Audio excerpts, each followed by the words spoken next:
ان کو ابھی اس طرح سے باقاعدہ طور پہ تو کوئی مطالبات سامنے رکھنے کا موقع ہی نہیں ملا۔ جعفر ایکسپریس پر جو حملہ ہوا ہے تو انہوں نے کس قسم کا اسلحہ جو تھا ان کے پاس تھا اور کہاں سے درآمد کیا ہے؟ بلوچستان کو اور کیا رکاوٹ تھی کہ بلوچستان ترقی نہ کرتا؟ اب اس کی پسماندگی کی سب سے بڑی وجہ یہی ہے کہ یہ لوگ امن و امان تو قائم ہونے نہیں دیتے وہاں پہ۔ بشیر زیب کا کیا تعلق ہے بی ایل اے سے؟ بلوچ کی جو ایک مینٹل اپروچ ہے اس کو بھی میں سمجھتا ہوں، تو وہ ان چیزوں سے کوئی زیادہ دیر کے لیے خوف زدہ رہنے والے نہیں ہیں۔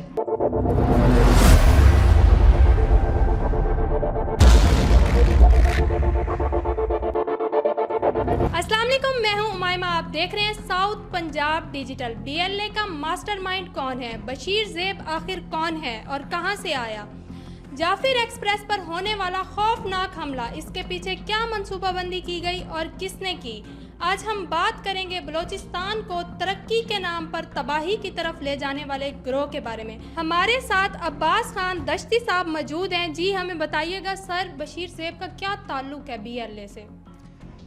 یہ صاحب جو ہے پہلے بلوچ اسٹوڈنٹ آرگنائزیشن میں تھے اور یہ کوئٹہ میں پڑھتے رہے ہیں، نوشکی سے ان کا تعلق ہے، اور اس کے بعد یہ پھر اس کے اوپر پابندیاں لگ گئی تھیں، جس کی وجہ سے یہ جو ہے یونیورسٹی وغیرہ سے ایکسپیل ہو گیا، اور اس کے بعد پھر اس نے جوائن کر لی بی ایل اے، اور بی ایل اے کا جو اس وقت کا ہیڈ تھا وہ اسلم بلوچ تھا، تو اسلم بلوچ کو جو ہے ایک بم دھماکے میں مار دیا گیا وہ افغانستان کے اندر۔ یہ تنظیم جو ہے وہ بشیر زیب چلا رہے ہیں، آپ کا یہ کہنا ہے؟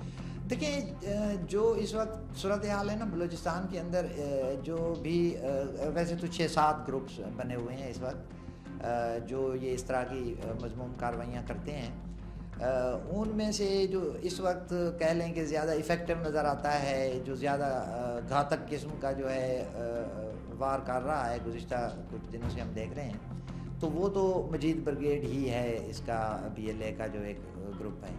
لیکن جو ہمیں اطلاعات ہیں، جو کچھ لوگ ان سے واپس آئے ہیں وہ آ کے بتاتے ہیں صورتحال، پھر کچھ لوگ ان کے پکڑے جاتے ہیں، وہاں سے بھی صورتحال واضح ہوتی ہے، تو وہ یہ پتہ چلتا ہے کہ یہ ان کی آپس میں بھی کوئی خاص نہیں بنتی ہے ایک دوسرے سے، اور یہ آپس میں بھی ایک دوسرے کے جانی دشمن ہیں۔ کئی دفعہ جو ہے مسخ شدہ لاشیں ملیں، وہ ان کے ایک گروپ نے دوسرے کی ہوتی تھیں، تو اس طرح کی سچویشن چلتی رہتی ہے، بیکاز ایک منی پیسے کا انوالومنٹ ہے، باہر سے پیسہ آتا ہے، اس کی تقسیم پہ جھگڑے ہوتے ہیں، 100 طرح کی چیزیں ہوتی ہیں، انفیئر مین سے سارے ان کی جو پراپرٹیاں ہیں اور وہ ساری چیزیں ہیں، تو وہ پھر ان کی تقسیم پہ ان کا اکثر بیشتر رولا چلتا رہتا ہے۔ تو یہ جو جعفر ایکسپریس پر انہوں نے حملہ کیا، یہ منصوبہ بندی کیا ایک دم سے کی گئی ہوگی یا اس پر انہوں نے پہلے سوچ کی ہوگی، منصوبہ بنایا ہوگا، کافی ٹائم لگا ہوگا؟ نہیں، ڈیفینیٹلی ایک دم تو پاسبل نہیں ہے اتنا بڑا جو منصوبہ بنانا اور اس پہ عمل پیرا بھی ہو جانا۔ اس میں یقیناً جو ہے وہ انٹیلیجنس شیئرنگ ہوئی ہوگی، اس کی پوری پلاننگ ہوئی ہوگی، ریک کی ہوئی ہوگی، یہ ساری چیزیں مل کے تبھی اس طرح کا حملہ پاسبل تھا۔ لیکن چونکہ ایک وہ ان کے پاس پیسے کی کمی نہیں ہے، باہر سے ان کو فنڈنگ ہو رہی ہے اچھی خاصی، اور اس فنڈنگ سے جو ہے وہ پھر کوئی کام وام اور تو کرتے نہیں ہیں، ان کے 24 گھنٹے جو ہے وہ ایک ہی ہوتا ہے۔ سر، یہ باہر سے فنڈنگ کس بیس پر لے رہے ہیں؟ دیکھیں، باہر سے فنڈنگ یہ پاکستان کو ڈسٹیبل کرنے کے لیے۔ اب میں آپ کو بتاؤں کہ بلوچستان جو ہے اس وقت ایک ایسا صوبہ ہے پاکستان کا جو پاکستان کا 43% ہے رقبے کے لحاظ سے، بالکل، اور آبادی کے لحاظ سے بہت چھوٹا، یعنی آپ میں ایک اندازے کے مطابق اگر بتاؤں تو ملتان سے تھوڑی سی زیادہ آبادی ہے پورے بلوچستان کی، لیکن وہاں پہ معدنیات اتنی وافر مقدار کے اندر موجود ہیں، یعنی کوئی سی آپ دھات لے لیں، سونا، چاندی، تانبا، اور ایون آئل، گیس اور اس طرح کی چیزیں۔ پھر آپ اگر چلے جائیں مواصلات میں تو وہاں پہ گوادر ایک سی پورٹ بہت بڑا، مطلب اتنا بڑا کہ انڈیا کے جو ہے وہ 30 کے قریب جو تقریباً ہیں بندرگاہیں، وہ ساری کا ملا کے والیوم اتنا نہیں ہے ہینڈلنگ کا جو ہمارے ایک گوادر کا ہے۔ تو یہ ساری چیزیں جو ہے یہ بلوچستان کی خوشحالی کی ضمانت تھیں، اور اسی سے ممکن تھا کہ بلوچستان کا نوجوان جو ہے وہ ترقی کرتا، اس کی قسمت بدلتی، بلوچستان کے لوگوں کی قسمت بدلتی، کوئلہ تک جو ہے نا وہ بھی بلوچستان سے وافر ہے. ایون اگر ڈرائی فروٹ کی طرف ہم چلے جائیں تو میں آپ کو بتاؤں کہ دنیا کا بہترین اور سب سے مہنگا ترین جو ڈرائی فروٹ ہے چلغوزہ وہ وافر مقدار میں بلوچستان میں پیدا ہوتا ہے اور جنگلی خودرو اس کی کاشت ہوتی ہے اللہ تعالیٰ کے فضل سے. تو وسائل کی کوئی کمی نہیں تھی, بہت زیادہ وسائل ہیں. اب مسئلہ یہ ہے کہ دشمن جو ہے جس کو پاکستان پہ جس کی نظر لگی ہوئی ہے وہ یہ کہتا ہے کہ جی اگر بلوچستان کے وسائل کو استعمال کر کے یہ اوپر آ گیا اور اس نے ترقی کر لی تو پھر ہمارے لیے مسائل ہوں گے. تو اس لیے وہ جو ہے اس کو ایک میدان جنگ بنا کے رکھنا چاہتے ہیں. وہ نہیں چاہتے کہ ادھر سکون ہو اور ادھر امن ہو, تاکہ امن ہوگا تو پھر ظاہر سی بات ہے وہاں پہ انویسٹر آئے گا, انویسٹمنٹس ہوں گی, لوگوں کے حالات زندگی بدلیں گے اور وہاں پہ ترقی ہوگی. مگر چونکہ کچھ لوگ ایسے ہیں دنیا کے اندر, کچھ ممالک ایسے ہیں, کچھ تنظیمیں ایسی ہیں جو نہیں چاہتی کہ اس طرح سے ہو, تو وہ اپنا بھرپور زور لگا رہی ہوتی ہیں. وہ کسی نہ کسی صورت میں وہ کبھی نوجوانوں کو ورگلا کے ان کو اس طرح کے نام دلا کے BLA ہو گئی, BSO ہو گئی, واٹس ایور, کبھی کوئی مارنگ آ جاتی ہے تو ماما قدیر آ جاتا ہے, کبھی پھر یہ بشیر زیب صاحب آ جاتے ہیں. تو اسی طرح سے جو ہے نا کئی اور ایک اور ڈاکٹر اللہ نظر صاحب ہیں وہ آ جاتے ہیں. تو یہ لوگ پھر آ کے ان کا اعلی کار بنتے ہیں. بلوچستان میں غربت تو ہے, پسماندگی ہے اور وہ ایکسپلائٹ کرتے ہیں ان کی غربت کو اور ان کی پسماندگی کو. سر یہ غربت کی وجہ کہیں پہ یہ BLA اور اس ٹائپ کی تنظیمیں بھی آ رہی ہیں. دیکھیں الٹیمیٹلی ہم نہیں کہتے, دیکھیں بلوچستان کو اور کیا رکاوٹ تھی کہ بلوچستان ترقی نہ کرتا. اب اس کی پسماندگی کی سب سے بڑی وجہ یہی ہے کہ یہ لوگ امن و امان تو قائم ہونے نہیں دیتے وہاں پہ کہ وہاں پہ کوئی کام ہو سکے. اور سڑکیں بنتی ہیں تو ان کے کانٹریکٹرز کو نہیں بنانے دی جاتی ہیں, ان کی مشینری جلا دی جاتی ہے. ابھی کچھ دن پہلے ہی واقعہ ہوا ہے, آپ کو پتہ ہے, لسبیلا والی سائڈ پہ. تو اسی طرح سے گوادر کے اندر جو ہے وہ فارنر آتے ہیں تو ان کو وہاں پہ کام نہیں کرنے دیا جاتا, ان کو سیکورٹی کے مسائل ہوتے ہیں. اسی طرح مائننگ جو ہے وہ نہیں کرنے دے رہے, مائننگ کوئی کرنے کی کوشش کرتا ہے, آرمی کرنے کی کوشش کرتی ہے, ادھر مسائل پیدا کرتے ہیں یہ لوگ. تو جب ڈیولپمنٹ یہ ہونے ہی نہیں دیں گے تو ان کا وہ نعرہ کہ جی ہم بلوچستان کی ترقی یا بلوچستان کے وسائل یا ان چیزوں کے اوپر ہم جو ہے اپنے جنگ لڑ رہے ہیں, تو یہ ڈھکوسلے کے سوا کچھ نہیں ہے. بلوچستان کے پاس کوئی وسائل کی کمی نہیں ہے. ایک تو بلوچستان کے اپنے پاس وسائل کی کمی نہیں ہے, دوسرا میں بتاؤں کہ اس وقت پاکستان کے چاروں صوبے جو ہے وہ بلوچستان کو اپنے حصے کی جو ہے نا دے رہے ہیں. NFC ایوارڈ ہوتا ہے اس میں بھی پیسے دیتے ہیں, اس کے علاوہ خصوصی پیکیجز تو ہر حکومت کے دور میں بلوچستان کو ملتے رہے ہیں. اور یہ جو سب سے بڑے دکھ کی بات ہے, اب دیکھیں نا, اس سے اندازہ لگائیں کہ بلوچستان کو پسماندہ رکھنا چاہتی ہے یہ تنظیمیں اسپیشلی جن کا ہم ذکر کر رہے ہیں. بلوچستان کو جو سب سے زیادہ جس بلوچستان کے لیے قربانی دیتا ہے جو صوبہ اپنے حصے میں سے NFC ایوارڈ میں بلوچستان کو دیتا ہے پیسے, وہ پنجاب ہے. جعفر ایکسپریس پر جو حملہ ہوا ہے تو انہوں نے کس قسم کا اسلحہ جو تھا ان کے پاس تھا اور کہاں سے درآمد کیا ہے؟ ابھی تو یہ تحقیقات سامنے آئیں گی تو اس کا جو مکمل طور پہ پتہ چل پائے گا کہ یہ کہاں سے آیا تھا اور کس طرح آیا تھا. لیکن یہ واضح ہے کہ یہ لیٹسٹ قسم کا اسلحہ تھا اور یہ جو ہے اس میں کچھ امریکن اسلحہ بھی تھا, کچھ انڈین بھی تھا, اور جو اس کے ہینڈلر تھے وہ سارے کے سارے جو ہے کمیونیکیشن میں تھے جب حملہ ہو رہا تھا, تو ان کی ٹریس ہوئی ہیں کالز وغیرہ اور ان کی کمیونیکیشن جو ہے وہ ساری کی ساری جو ہے ٹریس ہو گئی ہے. تو وہ افغانستان سے آپریٹ ہو رہی تھی چیزیں. جعفر ایکسپریس کو جس طرح انہوں نے ہائی جیک کیا تو اس ٹائم پہ ان کی کیا وہ کنڈیشنز تھی, انہوں نے کیا کنڈیشنز رکھی آرمی کے لیے کہ کیا ان کے جو مسائل ہیں ان کو کس طرح سے وہ رکھا جائے؟ اور دیکھیں یہ میں اپنی جگہ پہ لوگوں کی باتیں جو بھی ہوتی ہیں ان کے ریزرویشنز بھی اپنی جگہ پہ, لیکن یہ جو آپریشن ہوا ہے نا اسپیشلی اس کے حوالے سے میں کہوں گا کہ اس میں بہت زبردست کارکردگی کا مظاہرہ کیا ہے ہماری جو لا انفورسمنٹ ایجنسیز ہیں انہوں نے اور ہماری سیکورٹی فورسز نے. اتنا کامیاب آپریشن ہوا ہے اور دیکھیں کیجویلٹیز جو آپریشن سے پہلے ہو گئیں تو ہو گئیں, اس کے بعد کوئی کیجویلٹی جو ہے وہ نہیں ہوئی ہیں ایسی, اور انہوں نے بہت سیفلی جو ہے خودکش بمباروں کو بھی جو ہے ڈس انگیج کیا اور پھر لوگوں کو بھی یرغمالیوں کو بھی وہاں سے چھڑوایا. تو ان کو ابھی اس طرح سے باقاعدہ طور پہ تو کوئی مطالبات سامنے رکھنے کا موقع ہی نہیں ملا. ان کا پلان شاید ہوگا یہ کہ اس سارے پروسیجر کو ہم ہفتہ 5-6 دنوں تک لے کے جائیں تاکہ تھوڑا سا انٹرنیشنل میڈیا میں بھی اس کی ہائپ بنے, پاکستان میں بھی بنے, پھر ہم مطالبات رکھیں اور یہ بات چیت چلے. ان کے مطالبات کیا ہو سکتے تھے کہ یہ کس قسم کے مطالبات رکھتے؟ ان کے جو عمومی طور پہ ہم نے دیکھی ہیں پہلے, ابھی اس کے بارے میں تو نہیں کہہ سکتے کیونکہ انہوں نے رکھے نہیں ہیں, لیکن اس سے پہلے یہ آتی رہی ہیں مختلف چیزیں, یہ مختلف حملوں میں یا مختلف اس طرح کی صورتحال میں. تو وہ جو ہوتے ہیں وہ صرف یہی ہوتے ہیں کہ جی ان کے جو بندے اریسٹ ہوئے ہیں جو سیکورٹی ایجنسیز کی تحویل میں ہیں یا گورنمنٹ کی تحویل میں ہیں اور وہ اپنی سزائیں بھگت رہے ہیں مختلف مقدمات کے اندر, تو ان کی رہائی ہوتی ہے عمومی طور پہ. ہم نے یہی دیکھا ہے, اس کے علاوہ کوئی مطالبہ ایسا نہیں ہوتا ہے کہ جی کوئی بلوچستان میں وہاں سے روڈ نکال دیا جائے, وہاں پہ پانی دے دیا جائے یا اس طرح کی چیزیں نہیں ہوتی ہیں. سر آپ کو کیا لگتا ہے آنے والے وقت میں بلوچستان کا کیا صورتحال ہوگی؟ ان کی ترقی پر کس طرح سے افیکٹ کر رہی ہیں یہ تنظیمیں؟ دیکھیں اس کا ایک آپ سمجھ لیں ٹیمپریری جو ہے تو امپیکٹ ہوتا ہے, ڈیفینیٹلی ہوتا ہے. لوگوں میں خوف و ہراس پیدا ہوتا ہے اس طرح کی کارروائیوں سے, اس طرح کے واقعات سے. لیکن میں دوسری طرف سے یہ سمجھتا ہوں, چونکہ میں بلوچ ہوں خود بھی اور میں بلوچ قوم کی سائیکی کو بھی سمجھتا ہوں اور بلوچ کی جو ایک مینٹل اپروچ ہے اس کو بھی میں سمجھتا ہوں, تو وہ ان چیزوں سے کوئی زیادہ دیر کے لیے خوف زدہ رہنے والے نہیں ہیں.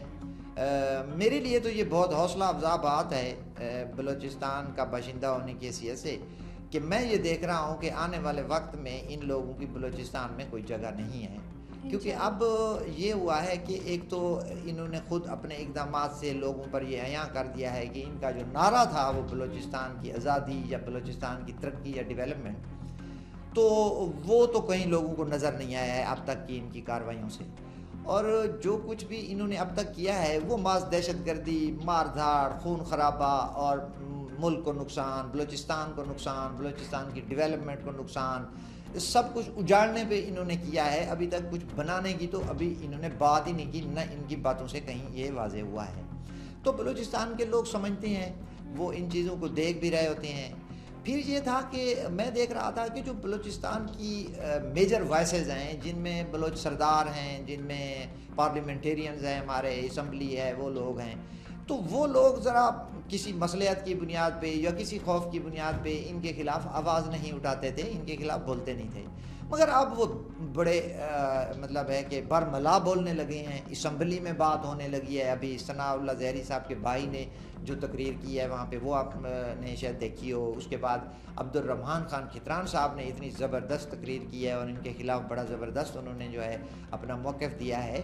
تو میرے خیال میں یہ بہت حوصلہ افزا بات ہے, اور اگر یہ آوازیں اب بڑھیں گی, ظاہر ہے کم نہیں ہوں گی, اور جیسے یہ آوازیں بڑھیں گی تو بلوچستان کی سرزمین تو ویسے ہی ان کے لیے تنگ ہے, پھر ان کی کارروائیوں کے لیے بھی وہ تنگ ہو جائے گی اور ان کو موقع نہیں مل پائے گا کہ وہاں پہ یہ کوئی کارروائی کر سکیں.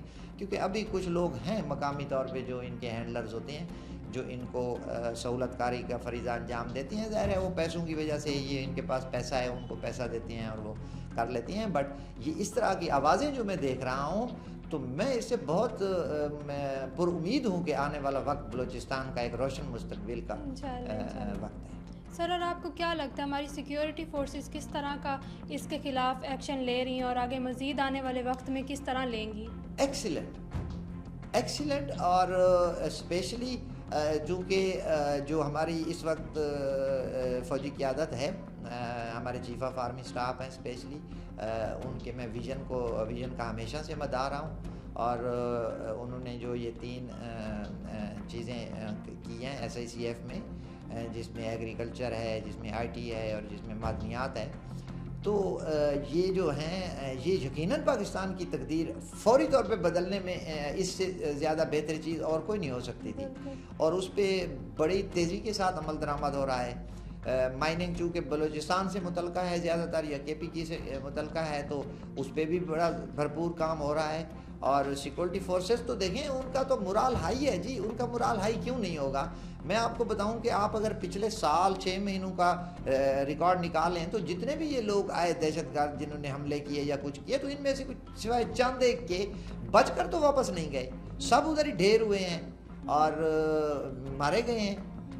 تو اس میں سیکورٹی فورسز تو ٹھیک ہے, وہ تو اپنا بھرپور کردار ادا کر رہے ہیں, اور وہ ان کا عزم بھی بڑا غیر متزلزل ہے, اور لگتا ہے کہ وہ انشاءاللہ ان کا خاتمہ کر لیں گی. یہ ابھی دیکھیں کھل کے تو سامنے آتے نہیں ہیں, یہ تو اس طرح سے چھاپہ مار کارروائیاں کرتے ہیں اور پھر یہ جا کے کہیں ان کو ٹریپ کیا جاتا ہے اور پھر مارا جاتا ہے. تو یہ اگر کھل کے سامنے آئے تو میرا نہیں خیال کہ پھر کوئی زیادہ لوگ نہیں ہیں. دیکھیں یہ کارروائی ایک ہو جانا, اس کی آواز پورے ملک میں پھیل جانا, جیسے ابھی بھی ہم نے دیکھا ہے کہ سوشل میڈیا کی AI جنریٹڈ جو ہے ویڈیوز چل رہی تھیں, بھارت سے مرکز چل رہا تھا, پھر اسی طرح سے ادھر پاکستان میں بھی ہمارے کچھ اکبر نام دیش جو ہے نوجوان جو ہے جن کو ابھی سمجھ نہیں ہے کہ ملک کیا چیز ہے اور ملک کی سلامتی کیا چیز ہے, وہ بھی شامل ہو گئے اس میں. تو ان کی آواز جو ہے وہ بہت دور تک چلی گئی. ورنہ یہ کوئی ٹوٹل جو مطلب ہے یہ بڑی ایتھینٹک بات ہے, وہ لوگ بتاتے ہیں جو انہی کا حصہ رہے ہیں پہلے اور ان سے نکل کے آئے ہیں. تو 1500-1600 سے زیادہ تعداد نہیں ہے ان لوگوں کی. البتہ ان کے یہاں پہ جو ہینڈلر ہیں وہ کچھ لوگ ہیں, تو وہ عملی طور پہ تو کاروائیاں نہیں کرتے, وہ ان کو فیسیلیٹیٹ کرتے ہیں جو ان کے مقاصد ہوتے ہیں ان میں. تو مگر یہ ہے کہ یہ پھر بھی بہت تھوڑے ہیں. بلوچستان کی اکثریت تو ظاہر سی بات ہے ان لوگوں کے خلاف ہے اور ان کو نہیں. سر جس طرح آپ نے AI جنریٹڈ ویڈیوز اور پکس کی بات کی ہے, تو یہ ایک بہت حساس معاملہ ہے. اس پر اس طرح کی فیک ویڈیوز اور پکچرز بنانا, اس کے خلاف کیا ایکشن لیا جائے؟ دیکھیں میرا تو اس بارے میں شروع سے بڑا ایک اسٹرانگ موقف رہا ہے کہ میں تو یہ سمجھتا ہوں کہ کسی بھی انسان کی آزادی اظہار جو ہے وہ وہاں تک ہوتی ہے جہاں سے دوسرے کی دل آزاری شروع نہیں ہوتی ہے. ٹھیک ہے, اب آپ یہ تو نہیں ہیں کہ مادر پدر آزاد ہیں, جو آپ کا دل کرے جو آپ کی مرضی کہے آپ کرتے چلے جائیں. آپ کو یقیناً دوسروں کی دل آزاری کا بھی خیال رکھنا ہوگا. میری بات وہیں تک اچھی ہوگی جہاں تک وہ کسی کو متاثر نہیں کرے گی, کسی کا جو ہے حق نہیں مارے گی, کسی کی دل آزاری نہیں کرے گی, کسی کا استحقاق مجروح نہیں ہوگا میری بات سے, تو وہیں تک مجھے آزادی حاصل ہے. یہ تو نہیں ہے کہ میں جو دل کرے کہتا رہوں. تو اب ہم اگر اس بات کو لوگوں کے اوپر چھوڑ دیں گے کہ لوگ یہ فیصلہ کریں کہ کون سی بات کہاں تک کہنی ہے اور اخلاقیاتی اصول جو ہیں وہ کہاں تک ہیں, تو یہ تھوڑا مشکل ہو جائے گا. گورنمنٹ کو اس میں بہت سخت جو ہے ایک کرنا چاہیے, اختیار اپنا موقف بھی, اور اس پہ عملی اقدامات بھی کرنے چاہیے. یہ چینل جو ہیں یہ ایک چینل جو بنانا چاہتا ہے بنائے, بٹ کسی رولز اینڈ ریگولیشن میں ہو, کوئی اس کو رجسٹر کرے, کوئی اس کو پوچھنے والا ہو کہ بھئی یہ بات جو تم نے کی ہے یہ کس بنیاد پہ کی ہے, اس کی کوئی حقائق تمہارے پاس کیا کیا ہیں. ایسے تو نہیں کہ ہوا میں بیٹھ کے میں جہاں پہ پوری دنیا کو جھوٹ بولتے ہوئے بتاتا رہوں کہ جی میں یہ کر رہا ہوں وہ کر رہا ہوں اور مجھے کوئی پوچھنے والا نہ ہو. تو یہ الٹیمیٹلی کرنا ہوگا حکومت کو. آئی ڈونٹ نو کہ کیوں اس پہ دیر ہو رہی ہے, مجھے سمجھ نہیں آتی, بٹ ہو جانا چاہیے, بہت جلدی ہو جانا چاہیے. اور سوشل میڈیا تو یہ بہت بے ہنگم چیز بن چکی ہے جی. ابھی ایک دفعہ تو ہم اس کا کہتے تھے کہ یہ بہت اچھی چیز ہے کہ جو ہمارا جرنل میڈیا پہلے تھا اس کا مسئلہ یہ تھا کہ وہ اپنی بات کہتا تھا اور کسی کی سنتا نہیں تھا, جس کی مرضی ہوتی تھی اس کی سن لیتا تھا, ورنہ ہر کسی کی نہیں سنتا تھا. اب اس سوشل میڈیا آنے سے فرق یہ پڑا کہ وہ آپ کی بھی سن لیتا ہے. ٹھیک ہے, آپ بھی کہہ سکتے ہیں, جو بھی کہیں وہ آپ کی بات بھی سنی جاتی ہے, لیکن اس کا قطعاً یہ مقصد نہیں ہے کہ اس کو مادر پدر آزاد چھوڑ دیا جائے اور ہر کوئی اپنے طور پہ یہ ڈیسائیڈ کرے کہ میری اخلاقیات کہاں تک ہے یا میری آزادی اظہار کی جو حد ہے وہ کہاں تک ہے.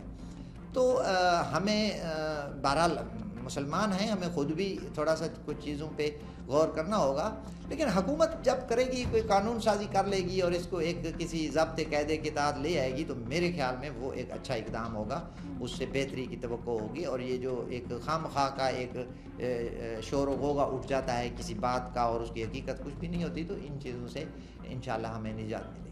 جی تو ناظرین, ہمارے ساتھ عباس خان دشتوری صاحب موجود تھے جنہوں نے ہمیں بہت ہی بہتر انداز میں بتایا کہ ٹرین کس طرح سے ہائی جیک کی گئی اور کیا کیا وجوہات تھیں اور کس طرح سے بلوچستان آگے آنے والے حالات میں بہتر ہو سکتا ہے. اسی کے ساتھ اپنی میزبان امائمہ کو دیجیے اجازت. اللہ نگہبان.